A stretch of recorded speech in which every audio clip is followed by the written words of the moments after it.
Indo British advanced pain clinic నొప్పి మాయం surgery దూరం ఫర్ అపాయింట్మెంట్స్ 9155515563.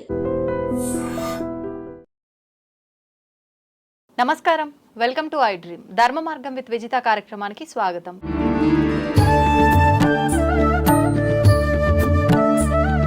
ప్రస్తుతం మనతో పాటు ఉన్నారు ప్రముఖ జ్యోతిష వాస్తు పండితులు, లలిత ఉపాసకులు శ్రీ శ్రీ శ్రీ నానాజీ పట్నాయక్ గారు. ఇప్పుడు వారితో మాట్లాడి మరిన్ని విషయాలు తెలుసుకుందాం.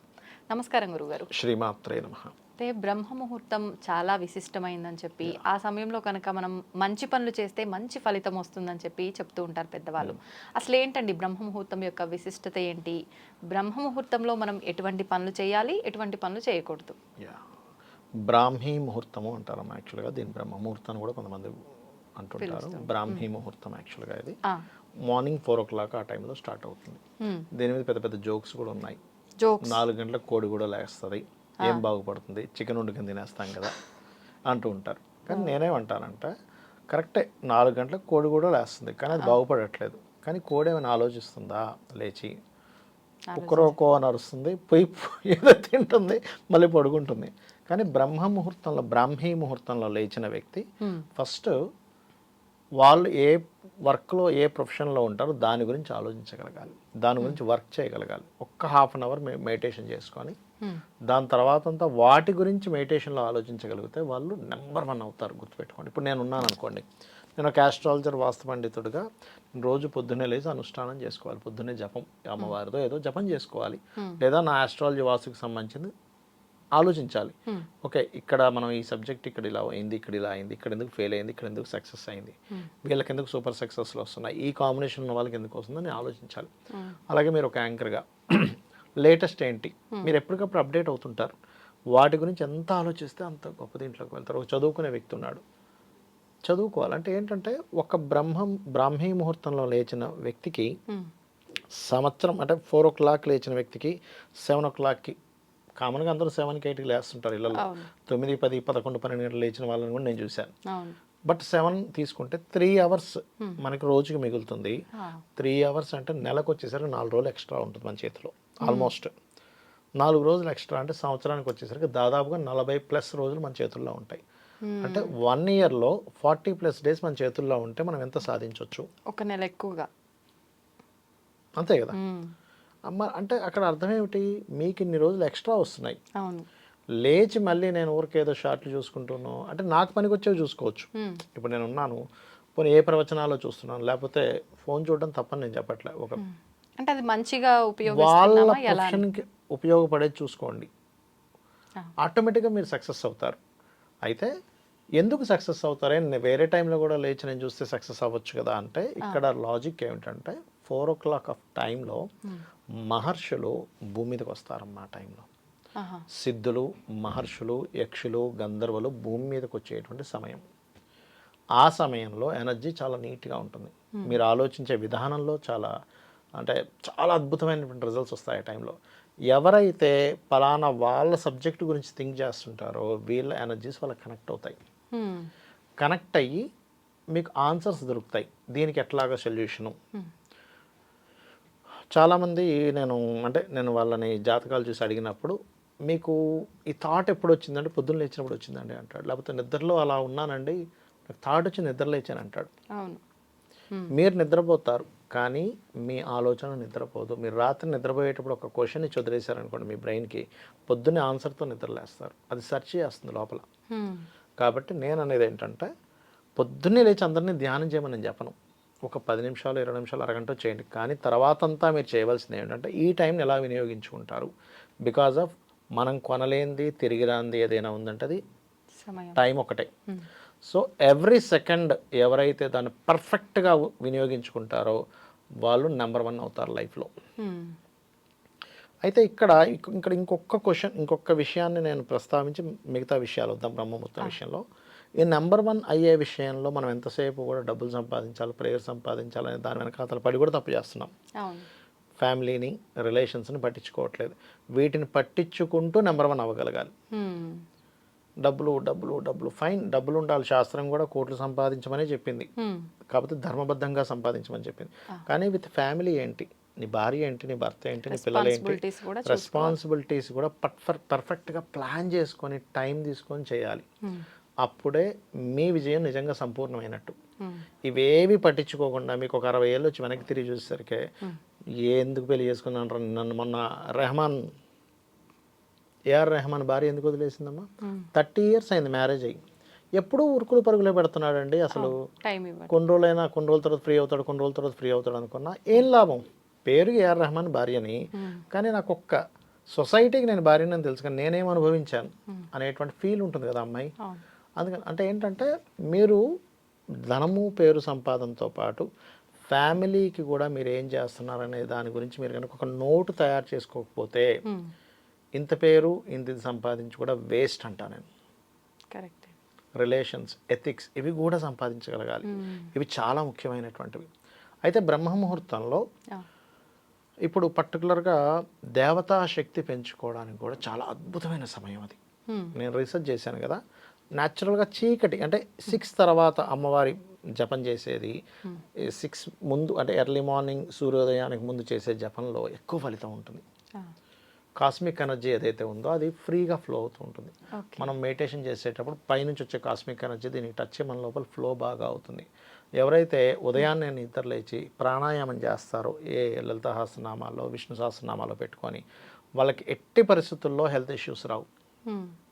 మీరు కనుక ఎవరికైనా హెల్త్ ఇష్యూ ఉంది జన్మజాతకంలో, మనకు మామూలుగా 146, 1468 కాంబినేషన్స్ ఉన్నప్పుడు వాళ్ళకి హెల్త్ రిలేటెడ్గా ప్రాబ్లమ్స్ వస్తుంటాయి. అలాంటి వాళ్ళు కనుక ముందుగానే డాక్టర్ గారు చెప్పారనుకోండి, ఏమంటే మీకు ఫ్యూచర్లో చూసుకోవాలి చాలా ఇబ్బంది అయిందని, చక్కగా లలిత సహస్రనామాలు పెట్టుకొని పొద్దునే లేచి స్నానం చేసేసుకొని లలిత సహస్రనామాలు పెట్టుకొని ఇట్లా అంటే ఇప్పుడు ఒక్కొక్క శ్లోకం ఉంటుంది. శ్రీమాత శ్రీ మహారాజ్ని శ్రీమత్ సింహాసనేశ్వరి ఒక ఇది పీల్చుకోండి, బ్లాక్ చేయండి.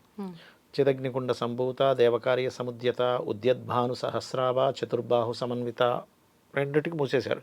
మళ్ళీ వదిలేటప్పుడు 3 అయిపోయింది. మళ్ళీ తీసుకున్నప్పుడు 1 అంటే 1, 2 బ్లాక్ 3. ఇది కనుక మీరు చేయగలిగితే మీరు అది అయిపోయిన కొన్ని రోజులకి, అంటే ఇలా రోజు చేస్తూ ఉంటారు కదా, స్టార్టింగ్లో అన్నీ చేయలేరు, మొత్తం 183 శ్లోకాస్ చేయలేరు. ఫస్ట్లో ఒక 20, 30, 50 అంతవరకే సహకరిస్తుంటుంది. దాని తర్వాత అలవాటు అయిన తర్వాత మీరే చెప్తారు చాలా స్పష్టంగా ఎటువంటి మార్పులు వస్తాయంటే థింకింగ్ లెవెల్స్లో చాలా మార్పు వస్తుంది. ఒక విషయాన్ని హ్యాండిల్ చేసే విధానంలో చాలా మార్పు వస్తుంది. ఉదయాన్నే నిద్రలేచి ఎవరైతే మెడిటేషన్ చేస్తారో, వాళ్ళ ప్రొఫెషన్ గురించి ఎవరైతే బాగా ఆలోచిస్తారో, మనుషుల యొక్క తత్వాల గురించి బాగా ఆలోచిస్తారో వాళ్ళకి ఏంటి కలిగేది అంటే థింకింగ్, అందులో పాజిటివ్ థింకింగ్. నెగిటివ్ని నెగిటివ్గా చూడరు. ఎక్కువ మెడిటేషన్ చేస్తే ఏమవుద్దంటే ఒక వ్యక్తి అరుస్తున్నాడు అనుకోండి, ఓహో ఈ వ్యక్తికి అరవడం మాత్రమే తెలిసిందనమాట అనుకుంటాడు అంతే. అంటే అతను రియాక్ట్ అవ్వరు, ఆ సిచ్యువేషన్ అర్థం చేసుకుని ఉంటారు అంతే. ఇప్పుడు చిన్నపిల్లలు ఉన్నారమ్మా, చిన్నపిల్లలు ఏదో పిచ్చి గీతలు గీసి మనకి పేపర్ చూపిస్తారు, అబ్బా బాగుందా అంటాం. వాడి పాయింట్ ఆఫ్ వ్యూలో ఏంటి అదొక అద్భుతమైన బొమ్మ, అంతేగాని ఏంటి బొమ్మ ఇట్లా గీస్తామని మనమే అనం. ఎందుకు వాడి మైండ్ సెట్ అంతే ఎదిగింది. చిన్నపిల్లలు అది బొమ్మలాగే కనిపిస్తుందని. అలాగే ప్రతి ఒక్కరు ఓకే ఇతని మైండ్ సెట్ ఇంతవరకు ఎదిగిందనమాట అని అనుకుంటాం అంతే. అట్లా తయారవుతుంది మన మైండ్. ప్రకృతిని యాజ్ ఇట్ ఈస్గా యాక్సెప్ట్ చేస్తాం. ఇవి బాగా డెవలప్ అవుతాయి. రోజు ఉదయాన్నే లేచి మీరు మెడిటేషన్ చేసినప్పుడు ఏమవుతుందంటే మీరు ఏదైతే సంకల్పం అనుకుంటారో సంకల్ప సిద్ధి వస్తుంది. అంటే మీరు ఏదైతే అనుకుంటారో అవతల వాళ్ళు మీకు ఆ పని కోసం చేసి పెడతారు. ఇప్పుడు ఉదాహరణకి రేపు సినిమా రిలీజ్ అవుతుంది, పుష్ప రిలీజ్ అవుతుంది అనుకుందాం. రిలీజ్ అయ్యేటప్పుడు అబ్బా రేపు సినిమాకి వెళ్తే బాగున్ను అని అనుకోగానే ఎవడో ఫ్రెండ్ ఫోన్ చేస్తాడు, అరే నేను 2 టికెట్స్ తీసుకున్నా మా అన్నయ్య వస్తాడని రావట్లేదు నువ్వు వస్తావా అంటాడు. నేను ఇట్లాంటివి చాలా చూసా. సంకల్పం అనుకోగానే పని జరుగుతుంటుంది. బట్ దీనికి ఏం చేయాలంటే మెడిటేషన్ అంటే కేవలం ఏదో కూర్చొని ఒక మంత్రం చదవడం అని కాదు, ప్రకృతి ఆరాధన అంటారు. అంటే ప్రతిదాన్ని యాక్సెప్ట్ చేయాలి. ఇప్పుడు ఒక విషయం మనం ఇక్కడికి వచ్చాం, ఇప్పుడు షూటింగ్ వచ్చాం, సంథింగ్ ఏదో వేరే వాటి వల్ల కొంత లేట్ అయింది, ఓకే ఫైన్ లేట్ అయింది, ఇప్పుడు నేను ఏం చేసుకోవాలి, పని చేసుకోవాలి. అంతేగాని ఇట్లా లేట్ అవుతుందా, వీళ్ళు ఎప్పుడు కరెక్ట్గానే పెడతారు, ఈ రోజు ఎందుకు లేట్ పెట్టారు, అట్లా నేను అనుకోవడానికి లేదంట. ఎందుకంటే అన్నీ మన చేతుల్లో ఉండవు. ఇప్పుడు చాలామంది డ్రైవ్ చేస్తూ కూడా ఏం చేస్తారు, అబ్బా వీడు ఇట్లా వచ్చాడు వాడు అట్లా వచ్చాడు, కంప్లైంట్ చేస్తూనే డ్రైవ్ చేస్తాడు. నువ్వు ఎందుకు కంప్లైంట్ చేస్తూ డ్రైవ్ చేస్తావు? ఫస్ట్ నువ్వు యాక్సెప్ట్ చెయ్యి. ట్రాఫిక్ ఇలాగే ఉంటుంది, రోడ్డు ఇంతే ఉంది, సిటీలో జనాలు పెరిగే వాళ్ళు ఇట్లాగే పోవాలి. అంతేగాని నువ్వు చిరాకు పడుతూ కోప్పడుతూ వెక్స్ అయిపోతూ కంగారు పడుతూ వెళ్తే ఏమీ మారదు, అక్కడ సిచ్యువేషన్స్ ఏమీ మారవు. ఇంటికి వెళ్ళేది 6 గంట గంట అట్లాగే వెళ్తావు. నువ్వు ఎప్పుడైతే సిచ్యువేషన్ అన్నిటిని ఆనందంగా ఆస్వాదిస్తూ నువ్వు చేస్తావో పని, ఆటోమేటిక్గా ప్రకృతి నిన్ను సపోర్ట్ చేస్తుంది. సో అయితే ఇందులో చాలామందికి చాలా ప్రాబ్లమ్స్ ఉన్నాయి. ఉదాహరణకి ఎక్కువగా ఇప్పుడు అవుతున్న ప్రాబ్లం ఏంటంటే అప్పుల బాధలు. అవునండి. లేచి ఉదయాన్నే లేచి బ్రాహ్మీ ముహూర్తంలో లేచి ఒక అపర్ణాయే నమః మంత్రం చేయండి, అవకాశాలు మీకు పెరుగుతాయి డబ్బులు రావడానికి. లేదా ఓం సంపత్కరీ సమారూఢ సింధుర ప్రజ సేవితాయే చేయండి, ఖచ్చితంగా మీకు ఫైనాన్షియల్ గ్రోత్ పెరుగుతుంది. అట్లా అమ్మవారి నామాల్లో ఏదైనా ఒక నామం తీసుకొని చేయండి, ఖచ్చితంగా మీకు నామం చేయడం ఒకటి, యాక్సెప్టెన్సీ ఒకటి, లవ్వింగ్ అంటే ప్రతిదాన్ని ప్రేమపూర్వకంగా చూడండి, ప్రేమపూర్వకంగా యాక్సెప్ట్ చేయండి, ప్రేమపూర్వకంగా వాళ్ళతో ఇచ్చేయండి, ఓపెన్గా ఉండండి. ప్రకృతి అంటే ఓపెన్గా ఉండేది, ఓపెన్గా ఇచ్చేది. అంతేగాని మనం లోపల ఏదో ప్లానింగ్ చేసేసుకొని లోపల ఒక రకంగా ఉండి బయటకు ఒక రకంగా ఉంటే మీకు అది సంకల్ప సిద్ధి రాదు అంటా నేను. సంకల్ప సిద్ధి రావాలంటే మీరు ఓపెన్గా ఉంటే సంకల్ప సిద్ధి వస్తుంది. అంటే ఏదైనా మన నిర్ణయం దృఢంగా ఉండాలి. అంటే ఒకసారి మనం దాన్ని అనాలిసిస్ చేసుకోవాలి. సరే నేను ఓపెన్గా ఉంటే నాకు పోయేది ఏంటి, ఏదో ఇలా ఉంటే ఏంటి. సరే కొన్ని సీక్రెట్స్ చెప్పకూడదు అనుకుంటున్నాం, సొసైటీ కొన్ని సీక్రెట్స్ చెప్పడం కూడా కరెక్ట్ కాదు. మన ప్రాబ్లమ్స్ చెప్పుకోవడం వల్ల ఏమీ రాదు, మనవేవో ఇంట్లో చెప్పుకోవడం వల్ల కరెక్ట్ కాదు. వాటిని టాపిక్స్ తీయకండి, వాటిని పర్టికులర్గా ఆపుకోవాలనుకోకండి. నార్మల్గా క్యాజువల్గా ఎవరిని అడిగారు ఏం వర్క్ ఉండవు కామన్ కదా అనేసి నవ్వేసి ఊరుకోండి. చాలామంది చేసే మిస్టేక్ ఏం చేస్తారంటే వాళ్ళ సీక్రెట్స్ అన్నీ చెప్పేసుకుంటారు, వాళ్ళ ఇంట్లో జరిగేవి అన్నీ. మనం వాళ్ళకి అనవసరంగా లోకు అవుతాం. అక్కడి నుంచి ఏమవుతుందంటే నేను చెప్పేశాను కదా సీక్రెట్స్, వాడు నన్ను నా కోణంలో చూస్తున్నాడేమో అని వాళ్ళని అవాయిడ్ చేయడం, ఇంకేదో క్రియేట్ చేయడం, ఇవన్నీ చేస్తారు చాలామంది తెలియక. అవి చేయకండి అంటారు. ఇంకా ప్రత్యేకించి చేయకూడనివి అంటే ఇంకేమైనా ఉన్నాయా? చేయకూడనివి అంటే ఒకటేనమ్మా, మనం అసలు ఈ చేయకూడనివి చేయాల్సినవి ఎందుకు అడుగుతాం ఏ క్వశ్చన్లో అయినా, బాగుండడానికే కదా. ఇక్కడ నేనేమంటానంటే ఫస్ట్ చెయ్యకూడని పని అనేది ఏదైనా ఉంది అంటే 4 గంటలకు లేవకపోవడమే చేయకూడని పని. ఇంకా ప్రత్యేకంగా చేయకూడని పని ఏం లేదు. లేచిన తర్వాత ఆ సమయాన్ని సరిగ్గా వినియోగించుకోకపోవడమే చేయకూడని పని, అంతకుమించి ఏం లేదు అక్కడ. అంతే.